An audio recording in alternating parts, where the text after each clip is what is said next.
جو امام بخاری رحمۃ اللہ تعالیٰ نے اس کو نقل فرمایا، ان رجلا قال للنبی صلی اللہ علیہ وسلم اوصنی، ایک بندے نے ایک صحابی نے عرض کیا رسول اللہ صلی اللہ علیہ وسلم مجھے کوئی نصیحت فرما دیں، تو قال لا تغضب، حضور نے فرمایا دیکھو غصہ مت ہونا، غضب مت لانا، کسی کے ساتھ غصے سے مت بولنا. فرد مرارا، حضور نبی اکرم صلی اللہ علیہ وسلم نے اس کو کئی دفعہ تکرار فرمایا. فقال لا تغضب لا تغضب لا تغضب، میرے آقا صلی اللہ علیہ وسلم نے ان کو فرمایا با غصہ چھوڑ دو، غصہ چھوڑ دو، غصہ چھوڑ دو، غضب چھوڑ دیں، غصہ چھوڑ دیں، نرمی اختیار کر لیں. ایک اور روایت جو امام بخاری اور صحیح مسلم کا متفق علیہ ہے، آقا صلی اللہ علیہ وسلم نے فرمایا الا اخبرکم باہل الجنہ، کیا میں تمہیں نہ بتاؤں کہ جنتی کون لوگ ہیں؟ کل ضعیف متضعف لو اقسم علی اللہ لابرہ، اہل جنت وہ ہے ہر ضعیف بندہ. لوگ کہیں یار یہ کیا ہے، یہ تو بول ہی نہیں سکتا، ایسے ضعیف ہے، اور لوگ انہیں حقیر جانتے ہوں گے، یار اس کو کیسے لباس پہنا ہوا ہے، یہ کیسے بیٹھ رہا ہے، یہ ضعیف اور حقیر لوگ ان کو جانیں گے. فرماتے لو اقسم علی اللہ لابرہ، لیکن اللہ کی بارگاہ میں ان کا شان یہ ہوگا کہ اگر وہ کسی چیز کی قسم اٹھائیں گے تو اللہ ان کی قسم کو پورا فرماتا رہے گا. الا اخبرکم باہل النار، جہنمیوں کی نشانیاں بتاؤں؟ تو آقا نے فرمایا کل عتل جواظ مستکبر، فرمایا ہر وہ شخص جو درست اور سخت لہجے والا ہو، اور لڑائی جھگڑے والا ہو، اور تکبر کرنے والا ہو. اللہ اکبر. جو لڑائی کرنے والا، جو تکبر ہو، جو سخت گوئی کر لے، درست لہجہ استعمال کرے، تو میرے آقا نے فرمایا یہ جہنمیوں کی نشانی ہے. ایک اور روایت جو حضرت امام احمد اور ترمذی نے ذکر کیا ہے، میرے آقا صلی اللہ علیہ وسلم نے علاج بھی بتایا. جب آپ لوگوں کو غصہ آئے تو غصہ کیسے کنٹرول کریں؟ حضور نے فرمایا اذا غضب احدکم وهو قائم فلیجلس. میرے آقا نے فرمایا صلی اللہ علیہ وسلم نے کہ اگر آپ میں سے کسی کو غصہ آ جائے اور وہ کھڑا ہے تو فلیجلس، وہ بیٹھ جائے. فإن ذهب عنه الغضب، اگر بیٹھ کے ان کا غصہ ٹھنڈا ہو گیا سو ہو گیا، ٹھیک ہے. وإلا فليضطجع، اگر بیٹھ کے بھی ان کا غصہ ٹھنڈا نہیں ہوا تو ان کو کہو لیٹ جاؤ. یہ میرے آقا صلی اللہ علیہ وسلم بارک نے علاج فرمایا ہوا ہے.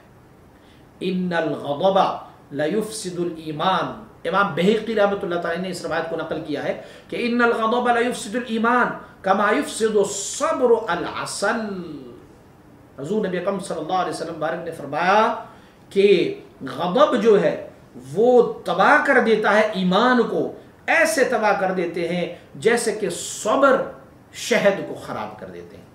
شہد میٹھا ہے، صبر ایک درخت ہے، اسے اگر شہد میں ڈالا جائے، اس کا تھوڑا سا ایک پتا بھی شہد میں گر گیا تو پوری کا پورا شہد فاسد ہو جاتا ہے. تو گویا غضب اگر انسان میں شامل ہوا تو یہ ایمان کو ایسے فاسد کر دیتا ہے جیسے وہ تلخ بوٹا پوری کا پورا ایک ڈبہ شہد ختم کر دیتا ہے. من تواضع للہ رفعہ اللہ، جو اللہ کے لیے عاجزی اختیار کر لے، تواضع اختیار کر لے تو رفعہ اللہ، اللہ انہیں رفعت عنایت فرماتا ہے، بلندی عنایت فرماتا ہے. فہو فی نفسہ صغیر وفی اعین الناس عظیم، وہ اپنے آپ میں اپنے آپ کو سب سے کم تر تصور کرتا ہے، سب سے چھوٹا تصور کرتا ہے، سب سے کم تصور کرتا ہے، لیکن لوگوں کی نظروں میں بہت عظیم ہوتا ہے، بہت بڑا ہوتا ہے لوگوں کی نظروں میں. ومن تکبر، جو بندہ تکبر کر لے، وضعہ اللہ، اللہ رب العزت اسے پھینک دیتا ہے، اللہ اسے پھینک دیتا ہے. فہو فی اعین الناس صغیر وفی نفسہ کبیر، یہ لوگوں کے ہاتھوں ان کا مرتبہ بالکل اہون اور بالکل چھوٹا ہوتا ہے. لوگ کہتے ہیں یار چھوڑ اس کو، بڑا متکبر بندہ ہے، لیکن وہ اپنے آپ کو سب سے بڑا تصور کرتے ہیں. حتی لہو اہون علیہم من کلب او خنزیر، اللہ اکبر. حتیٰ کہ لوگوں کے ہاں ان کا مرتبہ یہ ہوتا ہے کہ لوگ اسے کتے اور خنزیر سے بدتر تصور کرتا ہے، لیکن وہ اپنے آپ کو بہت بڑا تصور کرتا ہے. تو اسی لیے تکبر والے لوگ یہ کہتے ہیں کہ میں فرعون ان فرعون العال فی الارض، اللہ کریم نے فرعون کی جو ایک صفت بیان کی ہے کہ ان کا صفت کیا تھا، وہ عال فی الارض، وہ متکبر تھا، اور وہ کل مختال فخور، وہ ایسے تکبر والے اور فخر کرنے والے تھے. لیکن اللہ کے بندوں کے بارگاہ میں فرعون کا کیا مقام و منزلہ ہے، وہ ایک کتے اور خنزیر سے بھی کمتر ہے. اس روایت کو امام بہقی نے ذکر فرمایا. امام بہقی رحمۃ اللہ تعالی نے ایک اور بھی حدیث نقل فرمایا. قال موسیٰ ابن عمران علی نبینا علیہ الصلوۃ والسلام، حضرت سیدنا موسیٰ علی نبینا علیہ الصلوۃ والسلام نے اللہ رب العزت کے بارگاہ میں عرض کی، یا ربی من اعز عبادک، پروردگارا آپ کے بارگاہ میں سب سے عزت دار بندہ کون ہے، بندوں میں سے سب سے عزت والا آپ کے بارگاہ میں کون؟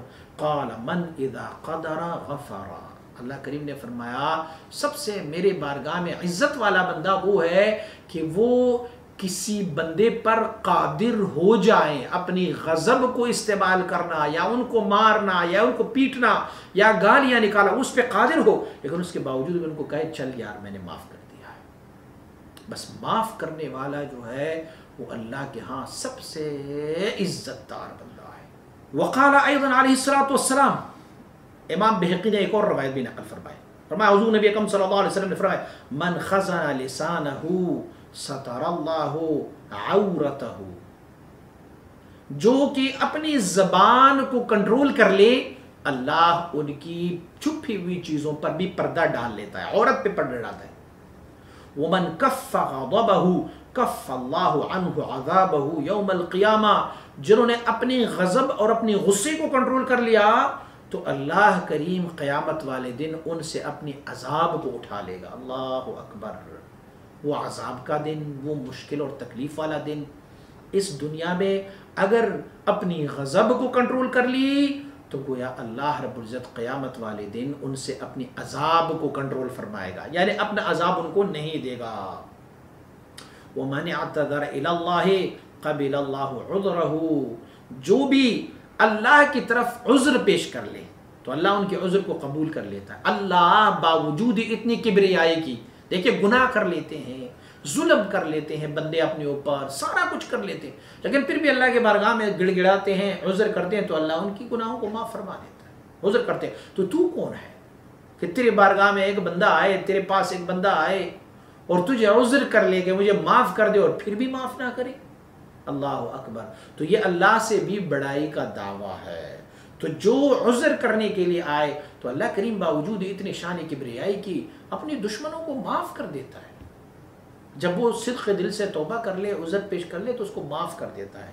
تو اللہ کی بندوں کی نشانی بھی یہ ہے کہ جتنی بھی برائی کی جائے ان کے ساتھ، جتنی بھی بدی کی جائے، جب وہ آئے کوئی عذر کرنے آئے تو ان کی عذر کو قبول کیا جائے. امام بخاری رحمۃ اللہ تعالی نے ایک روایت نقل فرمایا قال علیہ الصلوۃ والسلام من كانت له مظلمة لأخيه من عرضه أو شيء فليتحلل منه اليوم. آقا صلی اللہ علیہ وسلم نے فرمایا کہ اگر کسی بندے کا کسی بندے سے کوئی ظلم کیا ہوگا، اس نے اپنے بھائی پر کوئی ظلم کیا ہوگا، یا ان کے مال میں یا ان کی دوسری چیزوں میں ان کے ساتھ کوئی ظلم کا معاملہ کیا ہوا، فَلْيَتَحَلَّلْ مِنْهُ الْيَوْمِ، آج ان سے معافی مانگی. اور ان کو بتا دی یار مجھ سے غلطی ہوئی تھی، معافی مانگتا ہوں، ایک دن میں نے آپ کو گالیاں دی تھی، مجھے معاف کر دی، یا میں نے تمہارا مال ایسے خرچ کیا تھا آپ کی اجازت کے بغیر، مجھے معاف کر دے، یا میں نے آپ کو ایک تپڑ مارا تھا، یا میں نے فلاں آپ کے ساتھ یہ ظلم کیا تھا تو مجھے معاف کر دیں. حضور فرماتے اس سے آج ہی معافی مانگ لے، قبل اللہ یکون دینار ولا درہم، اس سے پہلے کہ اس دن میں ہم آئیں جہاں پر نہ دینار ہو اور نہ کوئی درہم ہو. وہاں پر آج اس بندہ آپ سے ناراض ہے، خوشی نہیں ہو رہا، آپ ان کو بتائیں بھئی آپ معاف نہیں کر رہے ہیں تو بتائیں میں کتنے پیسے آپ کو دوں، پیسے لے مجھ سے، مال لے مجھ سے، یا مجھ سے اپنا بدلہ لے لے، لیکن مجھے معاف کر دے. کیونکہ اس دن پھر نہ مال ہوگا اور نہ پھر درہم نہ دولت، کچھ نہیں ہوگا. ان کان لہ عمل صالح، اگر آج تم نے ان سے معافی نہیں مانگی اور ان کا حق تم پر رہا تو پھر قیامت والے دن کیا ہوگا. ان کان لہ عمل صالح، اگر تمہارے پاس کوئی نیک عمل ہوگا تو اخذ بقدر مظلمتہ، تم سے وہ سچائی اور اچائی اور نیک عمل لیا جائے گا اور تمہارے اس بھائی کو دیا جائے گا جس بھائی پر آپ نے ظلم کیا، جن کے حق تلفی کی ہے، جن کا مال کھایا ہے، جن کو آپ نے گالی نکالی ہے، جن کو آپ نے ڈنڈے سے مارا ہوگا، تو آپ کی حسنات میں سے، نیکیوں میں سے ان کو دیا جائے گا۔ اچھا، وَإِن لَّمْ يَكُنْ حَسَنَاتٌ، ان کے سارے نے کیا ہے، دنیا میں اس نے ایسی زندگی گزاری تھی کہ کچھ لوگوں کو مارا تھا، کچھ کے مال کھایا، کچھ کا خون بہایا تھا، کچھ کا کیا، تو انہوں نے قیامت والے دن ان کے سارے حسنات کو تقسیم کیے جائیں۔ اب ان کے پاس اگر حسنات نہ بچے تو کیا ہوگا؟ تو پھر کیا ہوگا؟ اخذ من سیئات صاحبہ فحمل علیہ، جس کی اس نے دنیا میں حق تلفی کی ہے، دنیا میں اس پر ظلم کیا ہے، دنیا میں اس پر غصہ کیا ہوا ہے، تو ان کے برے اعمال کو اٹھا کے اس بندے کے ذمے ڈالی جائے گی، بس پھر پھنس گیا۔